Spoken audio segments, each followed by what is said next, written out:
हदीस पाक में आता है कि क़यामत के दिन अल्लाह एक शख्स को कहेगा कि अपना नामा आमाल पढ़, तो वो नामा आमाल पढ़ने लग जाएगा। तो नामा आमाल के अंदर छोटे गुनाह भी होंगे, बड़े गुनाह भी होंगे। तो अल्लाह से हया करते हुए, शर्म करते हुए वो बड़े बड़े गुनाहों को छोड़ता जाएगा और छोटे छोटे गुनाहों को पढ़ता रहेगा। जब वो सारे गुनाह पढ़ चुकेगा और किताब खत्म होगी, तो अल्लाह ताला उससे फरमाएगा, मेरे बंदे, तूने ये जितने गुनाह पढ़े हैं मैंने सबको बदल के नेकियों में तब्दील कर दिया। तो बंदा कहेगा, अल्लाह, अभी तो मेरे बड़े बड़े गुनाह रहते हैं जो मैंने पढ़े ही नहीं। फदाहिकन नबी हत्ता बदत अनियाबहू।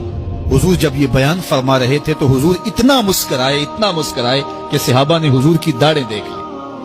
तो पहले वो बड़े बड़े गुनाह छोड़े जा रहा था, लेकिन जब अल्लाह फरमाएगा कि मैं तेरे गुनाहों को बदल के नेकियों में तब्दील कर दिया, वो कहेगा, अभी तो बड़े बड़े गुनाह रहते जो मैंने अभी पढ़े ही नहीं। तो जब कोई बंदा उसके हुजूर तौबा करता है, अल्लाह ये नहीं देखता इसने गुनाह कितने किए हैं, ये देखता है बंदा आया मेरी चौखट पे है, तो अल्लाह उसके पिछले सारे गुनाह माफ फरमा।